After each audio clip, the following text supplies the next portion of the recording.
Hello，各位同学们，大家好。여러분 안녕하십니까? 오늘은 관용어 챌린지 15기 세 번째 주제어휘 설명과 이 단어가 문장 속에서 어떤 방식으로 쓰이는지 용법, 예문에 대해서 설명해 보도록 하겠습니다. 지금 이 세 글자의 조합을 보시면요. 이렇게 쪼갤 수 있습니다. 페이 그리고 쪼우저 이렇게 한 덩어리로 볼 수 있습니다. 그래서 페이라는 글자는 소비하다, 소모하다라는 동사 형태로 쓰인 거고 쪼우저라는 것은 곡절이라는 명사 형태로 쓴 겁니다. 그래서 지금 이런 것을 많이 소모했다, 소비했다라는 표현으로 이 페이라는 글자와 쪼우저라는 글자가 동사와 뒤에 명사 조합, 즉 수로와 목적어 관계로서 한 덩어리로 만들어진 다음에 지금 이렇게 관용어로 생긴 거예요. 非洲者라고 했을 때 그러면 이 단어는 가져다가 문장 속에서 어떤 식으로 많이 쓰이냐? 동사 형태로 많이 쓰이며 어떤 일을 하는데 굉장히 많은 어려움을 겪는다라는 뜻 또는 어떤 일을 처리하는데 쉽게 해결되는 게 아니라 굉장히 복잡하다라는 거 또는 어떤 일을 할 때 우리 어떤 일을 하면서 곡절을 많이 겪는다는 얘기를 할 때 이걸 非洲者라고 하면 되겠습니다. 문장에서는 요대로 쓰는 경우도 있긴 하지만 근데 대부분은 어떤 방식으로 많이 쓰냐면 자 밑에 먼저 패턴 같이 기억하기 위해서 보겠습니다. 앞에다가 이렇게 크다라는 따를 붙여서 따非洲者라고 할 때도 있고 뒤에다가 이렇게 찐이라는 보어를 넣어서 非찐州者이렇게 쓸 때도 있습니다. 이게 두 개 다 맞는 거예요. 또는 그냥 非洲者만 써도 된다는 거죠. 그래서 大非洲者라는 것은 이걸 엄청나게 들였다 이렇게 되는 겁니다. 그래서 非라는 동사에다가 부사어 하나를 넣어준 격이 되는 거고 非찐州者했을 때는 찐이라는 것은 다 했다란 뜻이기 때문에 내가 겪을 만한 곡절은 진짜 다 겪었어라는 표현으로 이렇게 보어용법을 하나 추가한 게 되는 겁니다.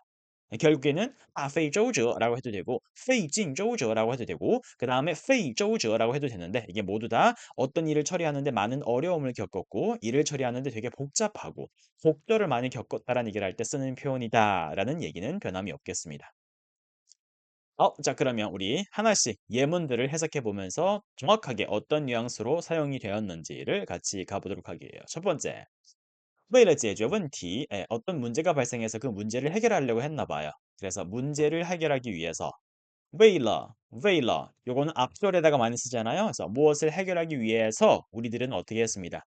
그래서 문제를 해결하기 위해서 뒤에 我们 하면 그냥 우리가 되겠지만 我们几个人 이렇게 붙일 수 있죠. 그러면 우리 몇 사람, 우리 몇 명이서 전체가 주어 우리 몇 명이서 大非洲者 아까 밑에서 먼저 말씀드렸었던 따를 넣었네요. 그래서 엄청나게 큰 우여곡절을 겪었고 정말 많은 자료들을 검토했습니다. 자, 검토라고 해서 检讨 이렇게 쓰는 게 아니라 검색하다 할 때 자, 검색해서 보다 할 때 칸을 넣어서 查看了很多资料 아주 많은 자료들을 살펴봤습니다. 검토했습니다. 이거예요. 어떤 문제점이 발생했나 봐요. 근데 그 문제점이 쉽게 해결되는 문제점이 아니에요. 그래서 우리 몇 명은 엄청나게 큰 곡절을 겪었고 그 과정에서 많은 자료를 찾아봤다. 이런 얘기를 하는 문장이 되겠습니다. 오케이. 두 번째 문장. 第二个句子 같이 보겠습니다. 有什么麻烦? 이것만 했다면 무슨 번거로움이 있으신가요? 혹시 어떤 문제점이라고 발생했나요? 혹시 어떤 것이 해결이 잘 안 되나요? 그냥 질문이에요. 제가 도와드릴까요? 이런 말이 되는 거겠지만 지금 보시면 有什么麻烦 하면요 나한테 알려달라 그랬습니다. 마판이라는 단어가 형용사로 쓸 수도 있고 수로로 쓸 수도 있는데 여기에서는 什么라는 단어와 함께 썼기 때문에 명사 형태로 썼습니다. 그래서 그 어떤 번거로움이 있을 때 이런 얘기예요. 특정된 어떤 이런 번거로움, 저런 귀찮음 이게 아니고 그 어떠한 번거로움이 있을 때는 당신은 니 바로 찌요 다른 사람을 거칠 필요 없어요. 힘들게 다른 방법을 생각할 필요가 없어요. 나한테 다이렉트로 오라는 겁니다. 그 다이렉트가 직접 直接 알려주세요. 告诉我. 자, 그리고 이 덩어리를 패턴으로 기억하셔도 좋겠습니다. 你就直接告诉我. 다른 거 하려고 하지 말고 다른 방법을 생각하려고 하지 말고 그냥 나한테 바로 찾아와. 다이렉트로 나한테 얘기해줘. 이게 你就直接告诉我. 지우는 왜 썼죠? 앞에 이러한 조건 설정을 해줬기 때문에 이런 일이 발생하면 너 바로 이렇게 빅리어서 처리를 이어주라는 얘기이기 때문에 그래서 지우라는 글자는 요 앞에 있는 你有什么麻烦 또는 그냥 有什么麻烦이 있기 때문에 이렇게 써준 겁니다. 이런 문제점이 발생할 때면 넌 그냥 바로 찾아와 나한테. 그럴 필요 없습니다. 没有必要.没有必要 뒤에다가 뭐 할 필요가 없는지를 넣어줍니다. 무엇을 할 필요가 없습니까? 이렇게 这么 크게 大费周折 그러니까 이렇게 큰 고생을 할 필요가 없이 앞으로 무슨 일이 있으면 그냥 바로바로 나한테 찾아오세요. 제가 도와드릴게요. 해결해 드릴게요. 방법을 생각해 드릴게요. 이런 얘기를 하는 거예요. 오케이. 자, 2번 패턴 말씀드렸던 거 기억나시죠? 直接告诉 누구라는 것은 다른 방법을 거칠 필요 없이 다이렉트로 이 사람한테 말을 해주라라는 얘기입니다. 그래서 나한테 말해주는 거기 때문에 就直接告诉我,你直接告诉我 이렇게 된 거죠. 지오는 왜 썼다고요? 앞에 있는 요 내용 때문에. 그래서 어떤 번거로운 일이 발생할 때면 당신은 바로 이런 결론 조치를 하세요. 나한테 바로 알려주세요. 이렇게 힘들 필요가 없습니다. 라는 두 번째 문장이었습니다. 이 싼 거. 세 번째가 좀 길긴 해요. 근데 상황 설정하면 이해하기 너무 쉬워요. 가끔 가다가 그런 거 있잖아요. 한밤중에 애가 막 수박이 먹고 싶다고 막 난리를 피워요. 그럼 이렇게 야, 이 밤중에 지금 이 순간 이 시간에 내가 어디 가서 수박을 구하냐?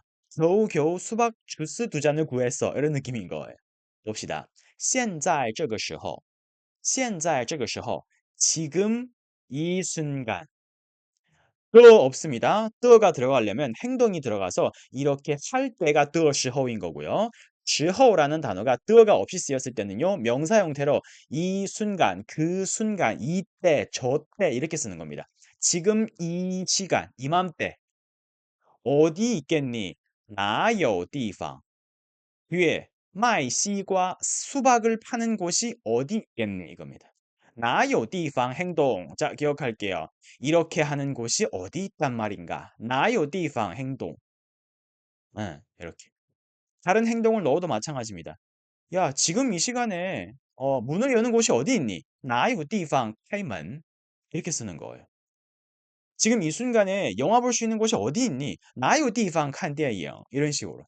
여기서는 수박을 팔다. 哪有地方卖西瓜. 작문을 잘하려면 말을 잘하려면 단어를 외우는 것도 중요하지만 이렇게 표현 방식의 패턴을 많이 머릿속에 집어넣으셔야 됩니다. 안 그러면 자꾸 내가 또 한국어로 나도 모르게 생각해 놓고 한 글자 한 글자 단어를 입히게 된단 말이죠.